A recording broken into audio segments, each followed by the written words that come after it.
Hello, welcome to this edition of Level Complete Podcast. Today we're going to be talking about achievements and trophies. Today I'm joined by the delicious Sam Feighery. Hello there. And Mark O'Connor. What? Where's my name? What's my special title? The Mark O'Connor. So yeah. Achievements, trophies, yeah, they're quite. What sort of bad things or good things do you think they've brought to gaming? Do you like them yourself? What do you think, Mark? What are your thoughts on the achievements, trophies, sort of?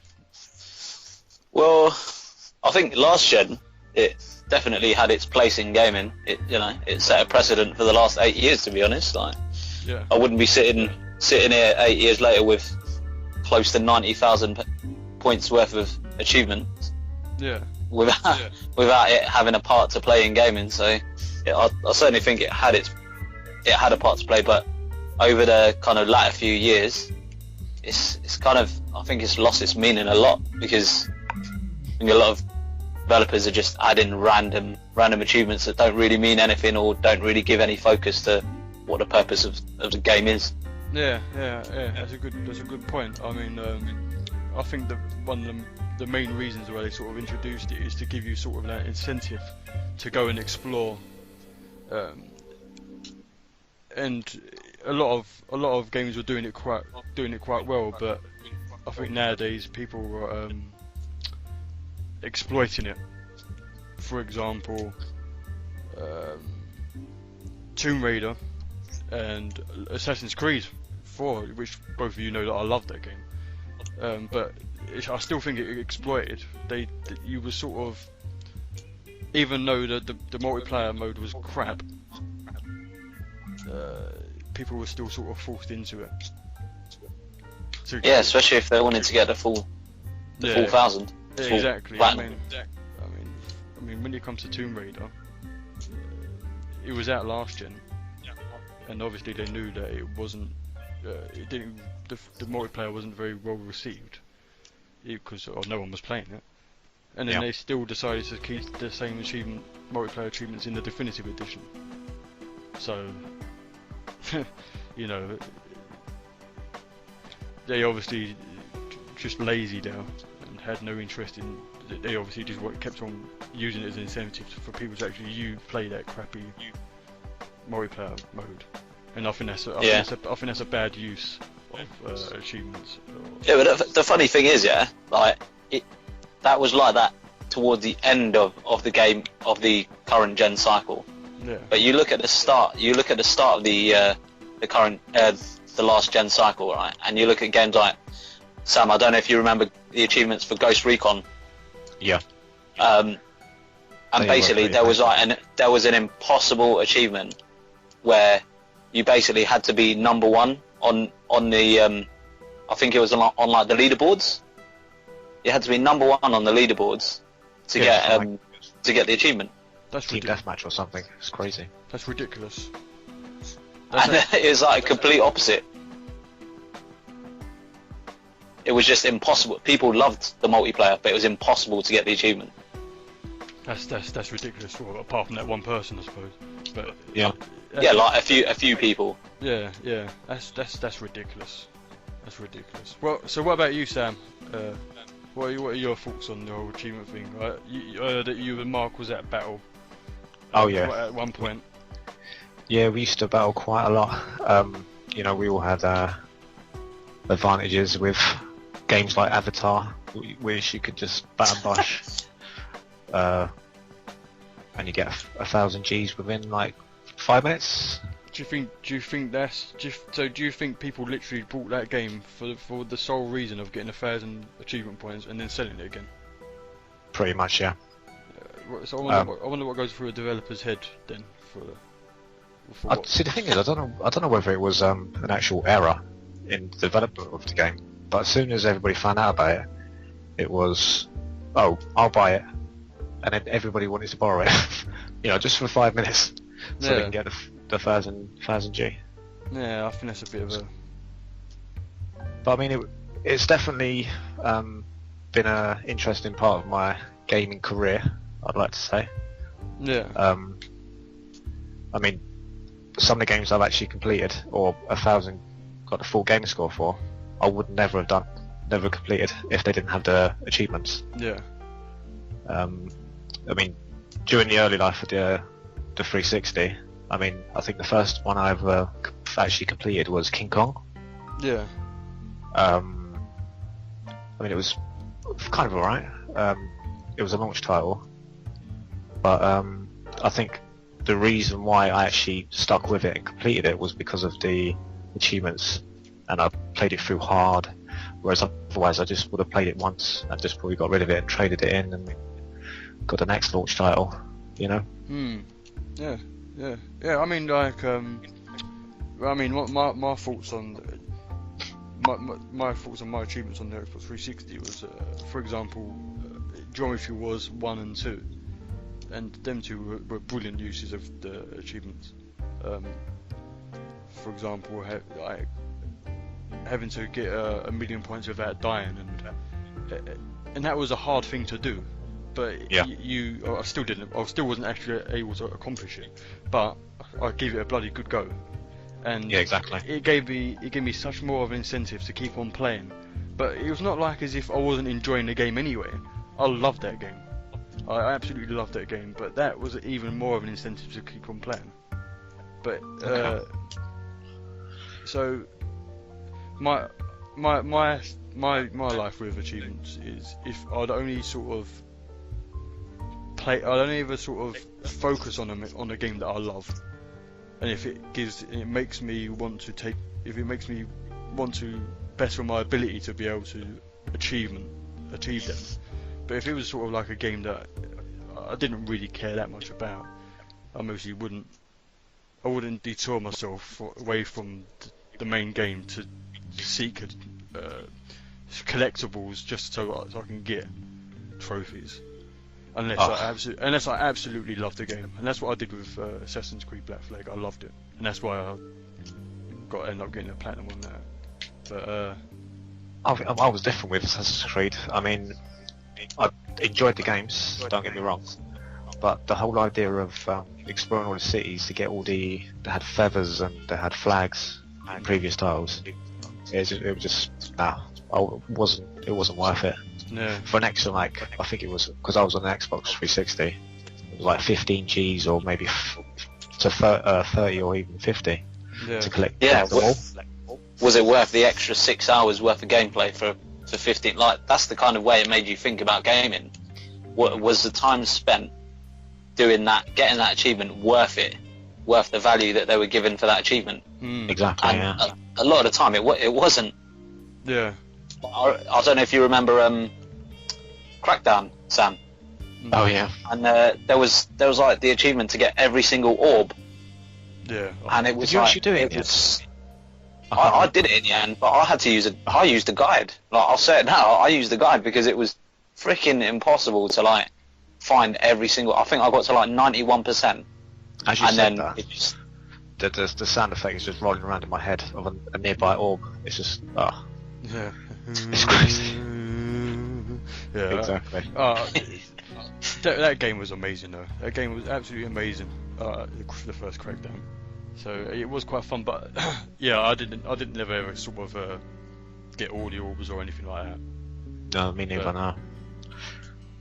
It was But, interesting. So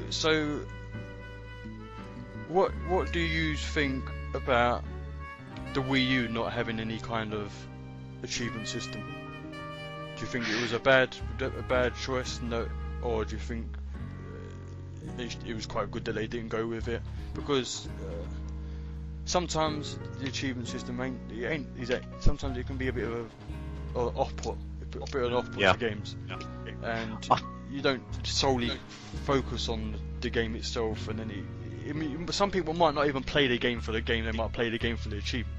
Yeah. Or I mean, correct me if I'm wrong, but I think Nintendo are trying to like remove themselves any comparison to next gen, like, well, the Xbox One and the PS4, as they can. So if they had achievements, or if they added achievements from going from the Wii to the Wii U, then it would almost seem like they're trying to even get on the bandwagon. So I think they're probably just, but because it's not included, I don't think they're missing out on anything, to be honest. No. Yeah. I think it's maybe even a good thing. Yeah. Maybe so. Maybe so. Well, that it's funny, yeah, because like if I look back in the last few years in terms of the games that I've spent most time on, they would be games that don't have achievements. Yeah. Right. Yeah. That aren't on the Xbox 3. All right. Forget Call of Duty. Forget FIFA and all that. The main parts of FIFA and Call of Duty were the multiplayer, like, you know, playing Ultimate Team or playing pro clubs and stuff, where it wasn't achievement based. It was just playing for fun. And Call of Duty was about playing multiplayer with your mates. You know, it wasn't about achievements. So I spent a load of time on both of those. But outside of that, like when I look at games I've played that don't have achievements, I've played one of the games I've been playing most, even still to now, is Monster Hunter 3 Ultimate. No achievements, just a bloody good game. And I've put like 400 hours. I know people who put in over 600 hours worth of gaming on that. Yeah. For what? For fun. Yeah. You know, it's not kind of enforced by the need to have achievements. But in games like that, they still put challenges in. Like they put you can earn certain, like, what you call it, little trophies in the game by doing certain challenges, like defeating certain monsters and things like that. So they still have them built in to an extent, but not in a way that drives how you play a game. Do you also think some people like to use the achievement system to boast? To sort of, you know, yeah, I got that achievement, or you know, because some bloody achievements are flipping stupidly hard, and it is a bit of a accomplishment or an achievement to be able to get some things, and you'd be like, yes, I finally got that said achievement. So definitely. Yeah, I mean, and you can use it for boasting. I mean, over the years, like you were saying before, I mean, me and Mark used to, like, I've got the best score, and then next week he'll have the best score, and then I'll try and beat him, and so that was kind of a boasting feature. But I mean, I think people were walking around with in London or games conventions as well, with like, I've customized T-shirts, I've unlocked like this achievement or stuff like that. So they were bragging, in that way as well. Because I work in a popular second-hand retailer of games. I can't say which one. Because there's only one. Exactly. But I said it. It shall remain nameless. I mean, it is quite a topic that comes up quite a lot with customers. They're always talking about, you know, their achievement score, or when they're trading the game in, they usually say, like, you know, I've managed to not get far, got half the achievements, you know, just. Yes, basically, it's a boasting thing, easily. It's like when you say, like, for example, you've unlocked a platinum, you know, that's kind of like a boasting thing for yourself, you know. Yeah. Oh yeah, without a doubt. I don't really know that. And then it's funny like because you achieve something at the same time. But it's funny because, you know, I remember, because you've only really got into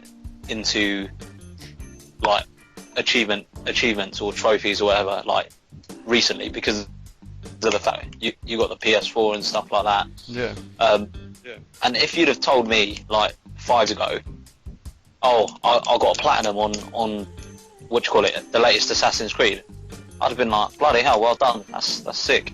Yeah. But when you said it to me this time round, it had no effect, just because, like, it goes to show, like, you know, how over the last 5 years, how much of an impact, like, achievements / trophies have kind of had an effect on how much I enjoy gaming. It's kind of diminished, as I say, as the lifespan of the previous generation's gone. It's like diminished, and I think it plays less and less of an important role today. But at least like companies are trying to do some things differently. Like you look at the Xbox One now, they're doing like that, those evolving achievements where, you know, they've got I think the developers, as I was saying earlier, the developers can like release new challenges for people to do that don't give you any extra kind of points, but they give you a little reward that says, oh, you know, I managed to do that extra challenge. So it's like it gives it a bit of a incentive in that extent, but I don't know how much is that going to really continue to drive how people play games. It's difficult to tell, really. Yeah, because whenever I tend to look at platinum game on the PlayStation 4, you can see how many people have actually got a platinum trophy, and a majority of the time it is less than 1%. So obviously a lot of the time people don't actually care. A majority of people don't care about getting platinums. I don't think it comes down to not having the ability, because some platinums are really easy to get, but I think a lot of people are just not interested in it. They just play games casually. Yeah. But then again, there is still like a lot of people that do love it, and they literally just live by trophies and achievements, and fair play to them. You know, if that's what your fun is, good for you. Because at the end of the day, it's all about fun. That's what the console's about. It's about entertainment. So yeah. Exactly. I suppose it adds another dynamic to it, doesn't it? Yeah, exactly. Yeah, I don't think they should certainly just suddenly get rid of it. Yeah. I think that'd just be a step backwards, if anything. They need to find a way to evolve it and keep it exciting, because it's worked to an extent. They just need to keep making sure they're doing things differently. No, without Can't a just doubt. keep doing the same thing, expecting the same results, because you ain't gonna get nowhere with that. Yeah, that's true. Talking about bragging rights, let me just put in there. Mark, what is the best achievement you've ever unlocked, should I say, in your whole Xbox 360 history? What's the best achievement I've ever unlocked? Yeah, like the one you sat back and said, do you know what? That's the one. I don't remember. It's tough, because we've been through so bloody many. Yeah. Like when I was saying, we've been through bloody 88,000 achievements worth of achievements in the last 8 years. What am I on now? To be honest, I haven't really kept up with what I'm on now, but let me try and... But I think it's obviously going to be one to do with a first-person shooter.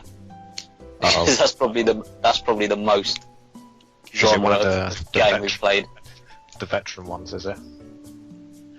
Finish said map on veteran, where it's like continuous spawning of enemies. It's do you know what? Yeah, it is. It's probably that from World at War.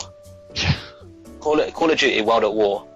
When I clocked that game on veteran and I got that achievement, right, that was probably the most laborious and most kind of feeling, because it was such a fucking hard game. Yeah. It was, but the thing is, if it weren't for achievements, I never would have gotten so badly into clocking games on their hardest difficulties.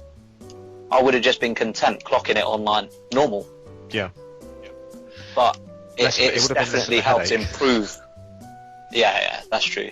But it's definitely improved my gaming, like for sure. Like I was saying, I never would have gone through games clocking them on their hardest difficulty all day long. But now it's like it's my go-to setting whenever I go to play single-player games. Ah, so you're straight into hard. Yeah, I'm the same as well, really. Yeah, why not? Just kind of You got to get defeats used the to point it. of having defies the point of having to play the game 3 times just to clock it on 3 different difficulties. Yeah. That's interesting. But at the same time, talking about achievements, playing things on the hardest difficulty is definitely driven by that, because a lot of the time, the achievements are stacked. Yeah. So like if you clock the game on the hardest difficulty, you unlock clocking the game on normal and easy. So it's like it saves time from that point of view as well. Yeah, that's a good point. That's a good point. What was the next thing I was going to bring up? Do you think developers themselves like the idea of achievements? Like, because as I said earlier on, it can sort of deter you away from the actual main part of the game, and if a lot of times with an indie developer, they look at their game as sort of like a piece of art, maybe. You know, they wanted people to specifically play their game in this a specific way. But if they start bringing out achievements or trophies for this game, it might like sort of change the way that you look at the game. The people that made Don't Starve on PlayStation 4, this is a rumour, if I can recall correctly, is that they didn't actually want any trophies in that game because it would defeat the way that it made the point of surviving, the way the game is designed. Yeah, exactly. They didn't want to put it in there, but to be honest, I don't know. They're a bit stupid because they know every single game's got trophies. So I don't know why you'd even think about it in the first place. So to be honest, but they didn't want it in there, and they didn't like the idea of it being in there. So would more companies be the same? I don't know. I don't know, because like if you look at good developers, right? A lot of the time they use achievements as a homage to their gamers. Yeah. Like I've seen some achievements where, you know, they relate to retro games of this, you know, developed by the same company, and the name of the achievement is based on that kind of thing. Do you know what I mean? Like, there's little kind of links to those kind of things to make gamers happy and stuff like that. But it's difficult to say. I would hope that developers like put achievements in for the good, but I think who knows? Because it's all established now. It's kind of part of the I mean, the process of developing a game is, you know, you get an idea, you create the game, and then towards the end of it, before releasing, you have to add achievements and you have to add trophies. It's like part of, you know, you've got to tick off the box kind of thing. I think most of them accepted it and kind of probably used to it now with all the games that are available. Do you think achievements have changed the way that companies develop games then? Would you say that suddenly a developer in the middle of developing a game goes, right, we're going to have this achievement in the game, so the game's got to play like this? Do you know what I mean? That's like an extreme, but it might have a little bit. Yeah, they might make a specific stage harder, or they put something into that stage just for the sake of, because they've got an idea for an achievement in their head, which I think will be good. I think if that's the case, I think that's a good use of it. But if they did do your extreme version, it'd be a bit mental. But yeah, if they made a stage a bit harder, or because some achievements are like get past this stage without dying. Yeah. Maybe they thought beforehand. Yeah. Let's make a stage which is creatively hard, but it's extremely possible.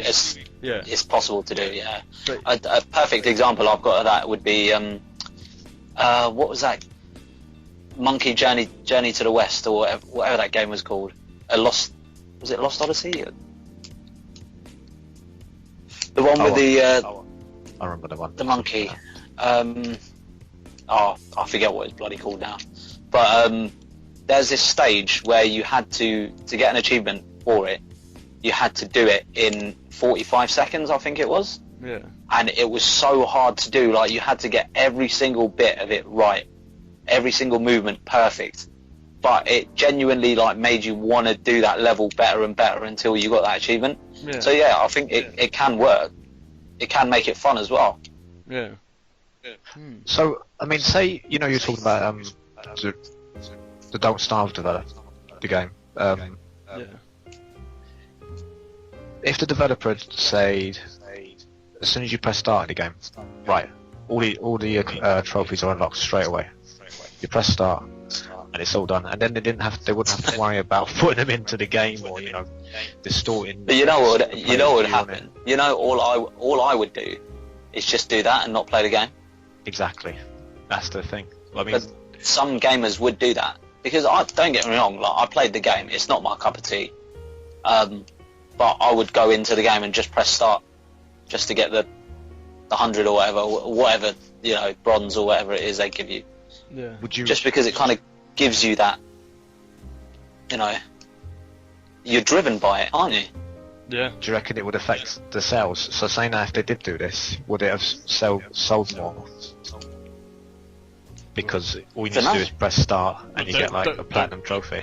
Don't Starve is currently like a free game for PlayStation Plus, so I don't know. I think if someone, but then, well, yeah. To be honest, I think some people mostly would have bought it. There ain't actually a platinum trophy on that, to be honest. So okay. You can only get like a mixture of bronze and. But some games have like there have been games that have actually joked about achievements. I don't know if you remember the game The Simpsons. Oh, News is example. And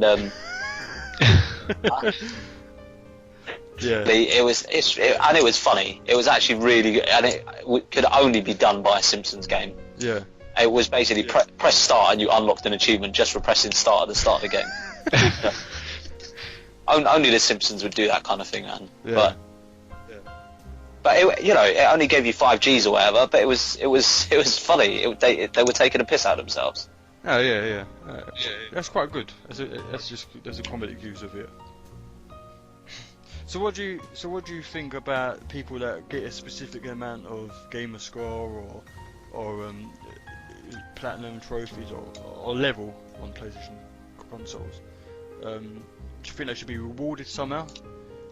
Reaching 50,000 gamer score. Obviously, if you've got that sort of gamer score, or you've got a certain amount of a certain level on PlayStation, surely you're like a committed customer. Yeah. Should you be rewarded somehow? Should you be getting free currency or free download or free game? And then there's definitely it'd be definitely a way to entice people to play more games, because if you think about it, alright, I spent a lot of my gaming career, so to speak, like renting games, so I haven't technically put in 40 or 50 pounds every time I play a game. Yeah. It's just that's not feasible. But the hours have still gone in, and for people who genuinely have bought games, it's a lot of money and time and effort that they've put into it, so I definitely think it's a good idea.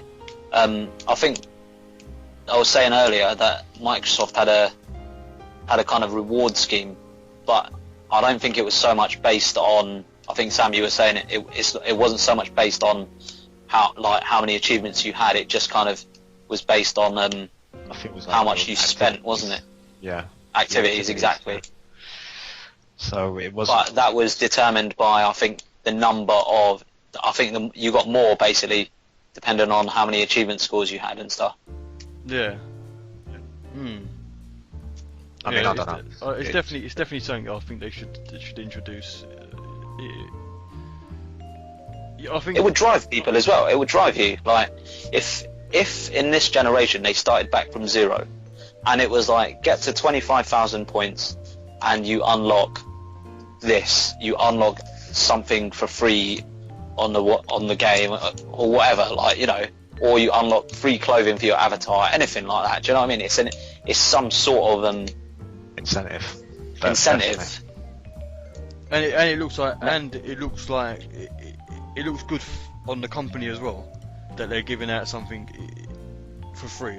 And it doesn't even have to be something big. Do you know what I mean? It just has to show that they have a bit of love for their for their consumers.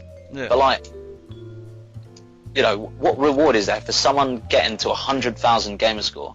That's a hell of a lot of games to have played, and that's a hell of a lot of money to have spent. But what's the reward in it? Just time invested into the games and all the games to do that kind of thing. It's not easy. I personally think they should be given something to show their thanks, or you know. Oh yeah, I think it would just be a nice gesture. I really do. And the higher you get, the more worthy the prize is, I suppose. You know, and just keep it going. But yeah, even if it was just a picture. Yeah, just start off with something, work your way up. I mean, because if you've, as you said earlier, if someone's got 100,000 gamer score, or a really high level, or whatever, they've spent a lot of money. What's a free, like Xbox Live Arcade or PlayStation Network game? What's that? You know, it's not really much. A free £10 code. There you go. It's £10 for spending thousands and thousands and thousands on us. Exactly. But you won't believe this, right? I didn't even know this, but it looks like one of the highest achievement scores to date is in excess of 1 million. You're kidding me? Sure that is it in excess of 1 million? Or 900? The one I've seen is 980,000. Oh my god. That's insane. That's not been hacked though, is it? Like, or do you think that's genuine, or do you think that's been hacked? That's some sort of hack? Nah, you can't hack achievements, can you? Alright, you might have been able to download games and play games for free or whatever if you had a flashed Xbox and stuff like that, but you still had to put in the time and effort. I suppose if it's actually on the server and stuff, you can't. There's nothing you can do. That's mental. That is crazy. That is mental. Does a guy even have a job? Like, damn. One thing I've heard is that there are some people out there that do this whole trophy achievement thing, and they literally do it in a team. And so more people have got this same account, and then they all play these games. Personally, I don't understand the point in that. I think that's a bit. I think that's a bit over the top. You know, it should at least be something individual. You know. If that's true, that's like someone running a marathon and then someone tagging in for you halfway through. I mean, I'll tell you what, that's a perfect example. That ain't your achievement. You haven't run that marathon. Someone else has done half of it for you, or whatever. Like, what's the point? How would you feel knowing that? Oh, brilliant! I'm one of a team of 4 who've got 980,000 gamer score. Yeah. What do you personally get out of it? Yeah, it is weird. I mean, and then even if you sort of show someone it, and then you're like, yeah, I'm the person who's done that game, people will still think a bit less. I think. Like, they're like, yeah, whatever.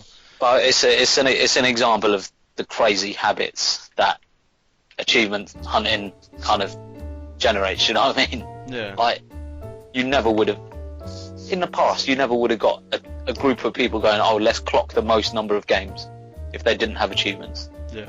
Just never would have happened. Well, I mean, I suppose if we said, let's be the best at something, and they thought, achievements are coming out, yeah, let's do that. But fair play to them. I mean, they've obviously put a lot of time into every single game that's been released on the Xbox 360, and then they're obviously happy just to play any shit old game. Exactly. Yeah, that's one thing Fuck that, mate. That's one thing I was saying earlier. I could only take so much Viva Pinata. You know what I mean? Oh mate, I love that game. To be fair, that was probably a bad example. I did actually like the sequel. Wasn't there a sequel to it, like Party Animals or something like that? And then there was a racing game, wasn't there? Or it was like an arcade kind of. But yeah. No, yeah. But the thing is, games aren't achievements. How can I put this? you don't remember games because of their achievements. Yeah. That's Do you know what I mean? Yeah. You still remember games because of either how good or how bad it was. Right? Yeah. You know, you don't ever hear us having a conversation going, oh, do you remember that Call of Duty World at War? It had that difficult achievement we had to... No, that would just be a weird bloody conversation. Yeah. Like, you just don't go talking like that. But when you talk about a game, you go, oh, do you remember this part in the story and blah, and this twist and blah, blah, blah. Like, do you know what I mean? You have conversations like that. Achievements don't drive anything really. But yeah, it's like, it is... I don't know, it's got this weird... I don't know whoever came up with the idea. It genuinely was a really good idea when it came out, but as I say, they need to continue to evolve it and find different ways to entice gamers to keep gaming, because, you know, if games aren't getting any better, or if they keep churning out like bloody HD remixes of rubbish, like rumours about bloody Mass Effect 1, 2 and 3 being turned into a HD equivalent, and like, you know, I don't want to go... when they brought out Tomb Raider, I love the game, but I ain't going to go back and pay for it just to play that game for its achievements or whatever. Definitely not. You know, what's the point? Yeah. But yeah, they definitely need to do something with them. Just kind of keep it fresh, you know. Yeah. There's some crazy. There's been some really weird uses as well. This example, like, there's a game on the PlayStation 4 called Putty Squad, and at this moment in time, at the time of this podcast, it's impossible to get the platinum trophy. You can't get it. Oh really? Yeah, because there's not enough stages to be able to get a specific trophy. One of the trophies is like you've got to get a certain amount of stamps or something like that, and then you get stamps for the stages that you complete. But there's not actually enough stages out for you to be able to do it. So it's like they had that in They had that in a Dance Dance Revolution game for the Xbox 360. Yeah, it was ridiculous. You had to play a certain number of songs, right? But they must have thought of the achievement in advance of DLC coming out, because when the game came out as a package, it didn't even have that many songs. That's wrong, isn't it? That's wrong. It's crafty. I mean, in this instance with the Putty Squad, the DLC that is coming out for it later on, all of them are free. So they're not making you reach into your pocket just to get that once again to get that trophy. But that's not too bad then. I suppose with that DDR example you just done, I bet they must have been paid for to get the DLC. Yeah. And that's wrong. That is absolutely wrong. That's something that EA would do now, man. Oh, yeah. Let's not talk about EA. EA's got a podcast on its own. Part 1, Part 2, and Part 3. Subscribe. And then there's a prequels. Yeah. Followed by another 3 sequels. Oh bloody hell. Yeah, let's not get started on that. So yeah, that's crazy uses of it as well. I mean, pure wrong. That sort of stuff they shouldn't be doing. Yeah, but as you said earlier in the podcast, Mark, I'm sort of like, I never owned a PlayStation 3, so the PlayStation 4 is like, I'm completely new to the whole trophy thing, and I am really enjoying it, you know. But as I said, I'm only ever going to use it for games that I care about. But I already know in advance which games I'm going to get platinums on. I know the game that comes out tomorrow, that Dead Nation. I already know that I'm going to get a trophy on it, the platinum on it already. Same as I did with Strider and all this sort of stuff. Because I know that I'm going to enjoy them type of games. Listen to him, he's bragging. Yeah, I'm bragging. Oh, I am bragging. But sorry, I had to say that. But yeah, I still know that I'm going to love them games anyway. Yeah, that's good. It's at the end of the day, it's all about fun. And then if your fun is getting loads of achievements and going out of your way to do this, get these achievements and whatnot, fair play to you. You know, as I said earlier, it's all about entertainment. But if you're one of those people that shares accounts, it's a bit weird. Yeah. That's a bit Don't do it. weird. Yeah. Stop right now. Yeah, just stop. Just do your own one, and instead of having 100,000 achievement between you, just have 25 for yourself. 25,000. You know, that's still commendable. Respectable. Yeah. Yeah, exactly. Yeah. It is a thought. It's something developers can consider doing, right? Well, here we go. And alright, it's somewhat defeated because of the internet, but how wicked would it be if, right, you knew a game had 1,000 gamer score, right? You just that's all you know. It's out of 1,000, right? But the game never told you any of the achievements. It didn't give you any description of any of the achievements. I like that idea. And you just had to play it to unlock them. That is interesting. That's really interesting. So, And to be fair, they have it already, because some games they don't show the description of the achievement, right? yeah. But it doesn't. It's never gone as far as, well, not that I've seen anyway, where it doesn't tell you at all what the achievement is. Yeah, that's quite cool. That's quite a good Yeah. idea. I like that. But as you said, with the power of the internet and hackers, to be honest, they'll literally just hack into it and then they'll find out what the requirement is, because it's all like In the code and stuff it's all like in the that. code, exactly. It needs to get to a specific thing for it to unlock, and then people obviously can see that sort of data.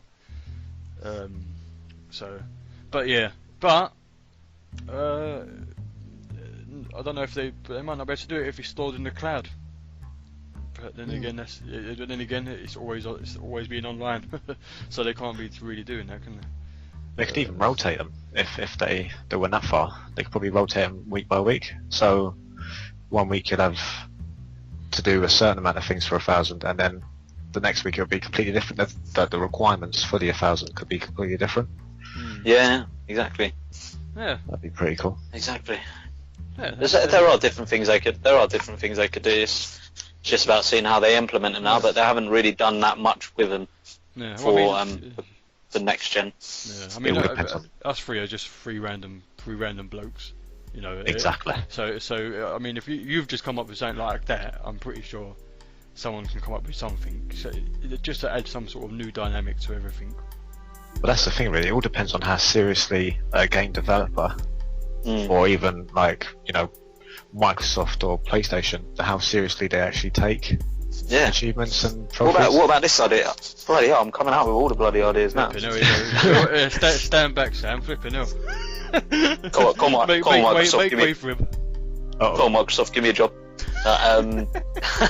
His email Like, how address cool is- would it be, like, Sorry. if you knew you had a mate that had the same game as you, right, and you could basically set them achievements to unlock.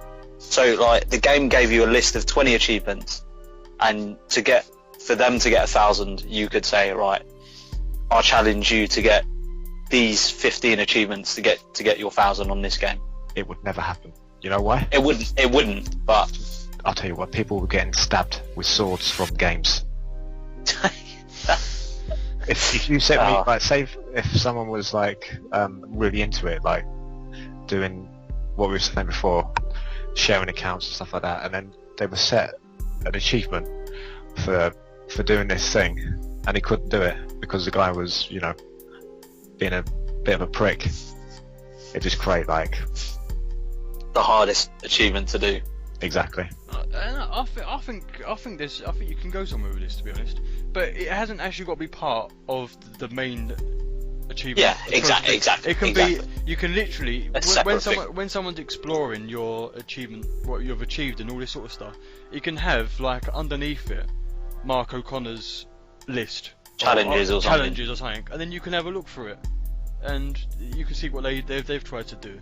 I don't know how it would work. How would they set it, and how would it unlock? I don't know, but because I think there's a feature in Battlefield 4 where you can set missions for your mates, and like basically it's like get X number of kills and stuff like that. Yeah. That's I like that. That's a quite a good idea. That if Microsoft, you listening? Mark O'Connor. So no, that's level complete. Level complete. Yeah, exactly. I quite like that. So yeah, that's what I'm saying. Just 3 random people, well, just sitting here, just come up. You just come up with them 2 ideas.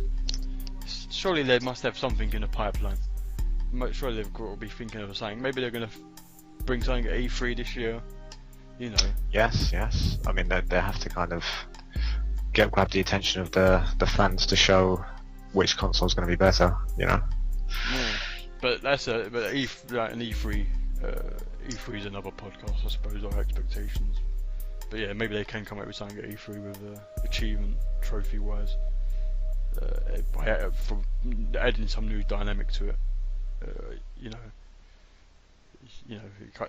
Phil Spencer coming out and saying, "Oh look this, I've added this. We've added this new function to it." I can see that. I can see that happening. I won't.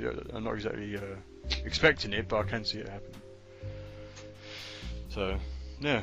All right. Well, I think we've pretty much covered everything. Can any of you think of anything you want to say? Was there anything you wanted to say beforehand, or anything that you wanted to include? No, I think achievements have had their pros and cons over the years, but it's definitely a positive step forward for gaming. I don't think a lot of games would be where they are to an extent without them. But at the same time, we'd probably still be in the same position we are now, even if we didn't. So, I think it's bred a few odd behaviours here and there, but overall, I think it's been a positive thing. Yeah, I agree. Depending on how you use them, how you look at them, and all that sort of stuff. For me personally, it's made me push myself harder in some games, and then I reap the rewards because I got better at that game, as you said earlier, Mark. And for like Resogun, when I got the platinum on that, I thought, oh yeah, brilliant. It's not exactly that hard to get, to be honest, but I did still feel like accomplished when I'd done it. I was like, yes, sort of thing, and it did make you push me a little bit more further to pass certain stages or whatever. So yeah, it's a good idea. Do you think there could be? Do you think they could actually come up with something completely new, a whole new type of, maybe not achievement, but add something else which goes alongside gaming? And obviously a little while ago, the achievements was nothing. We wasn't even expecting anything like that, and all of a sudden they come in. Is there something else around the corner which is going to come in, and it's going to add another sort of viewpoint on gaming? Is anything like that going to happen? I don't know. Definitely, I can imagine it now, especially with the whole Twitch streaming and all that kind of stuff going on. There's definitely going to be something to do with that at some point down the line. I can already see it now, especially when you see all this craziness of like Twitch plays Pokemon and stuff like that. You raise a good point there, because in that game that's coming out tomorrow, there's a unique use. That's the Dead Nation Apocalypse. When you're streaming the game, they've made quite unique uses of Twitch in that like if you type in specific things, it sets off certain things in the game for that actual player. And the same for this horror game that's coming out called Outlast. No, one coming out called Daylight. Oh yeah. And there's certain triggers that if you type in a specific word, something can happen in the game. So if you say like meow or something, the player who's actually playing hears a meow in the game. But, no way. Yeah. That's crazy. Mate, I'll do that just to give you a heart attack. But that's why I wouldn't let play horror games. But and they're not releasing what the words are, so you have to sort of. So I suppose it's sort of giving the viewers a game as well, because they're going to try and find out what are those key words. I suppose it gets the community going, doesn't it, as well? Yeah, exactly. It'd be quite fun. Obviously, like something in a horror game is going to be screaming and baby crying and all that sort of stuff. But but yeah, there we go. That's. I think you just said it there, Mark. The whole Twitch thing. That could be a new thing. But how many people will actually, stream their games?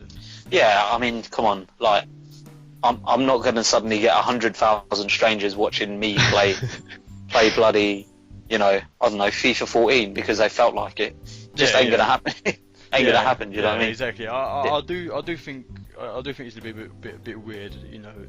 It's not gonna be. Twitch is more of a celebrity thing at the moment, but I think there'll be a lot more like, when I can't be bothered to game, I can imagine like at some point I haven't done it yet, but if I knew you were online gaming and I couldn't be asked to game that night, I'd just be sitting there laying in bed watching you play bloody, the latest Dead Nation or whatever. Do you know what I mean? Like, it's good. It's good for interaction. It's good for like just people keeping connected.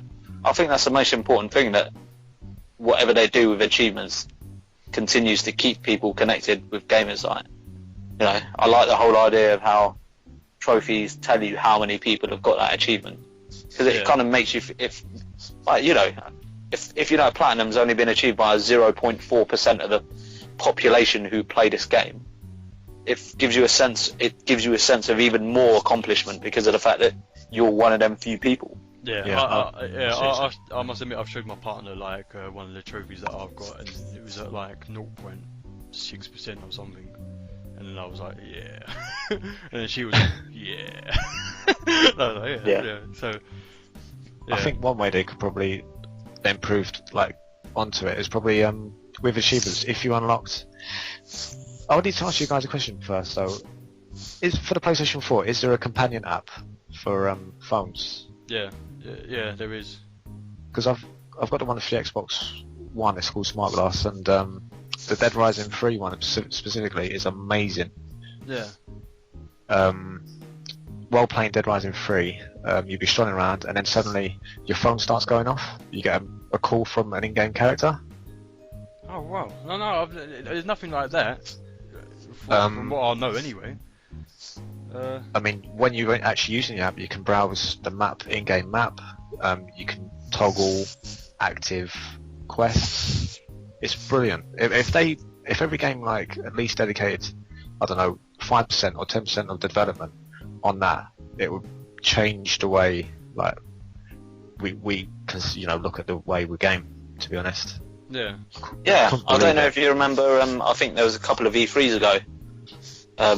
Or if it was just online footage where someone was playing Connect Adventures, and it was that one where they had to punch the balls and stuff. Yeah. And someone was controlling on the smart glass how the balls were being projected. Like, it'd be cool if my mate, like you, living where you live and where I live, could interact with my game while do you know what I mean? Like, things like that. That's really good. That's a really good idea. I like that. But then again, it's kind of interaction. It's a bit out of order for people like me who don't have no smartphones and sticking to. Oh, that's true. Yeah. But I think you got a bloody Nexus. Yeah, I suppose, but still. I don't carry my Nexus around with me everywhere. Yeah. Yeah, that's possibilities are endless, really. I mean, that's another podcast. That's another podcast. Yeah, this is pretty much another podcast, to be honest. But yeah, well, there you go. That's our achievement system in a nutshell. Podcast in a nutshell. If you have any comments or anything, please let us know. Leave us a comment. If you think we've said anything wrong in here, or if you agree with us or anything, just leave a comment. And yeah, well, thanks for listening, and see you next time. Achievement unlocked. Good day.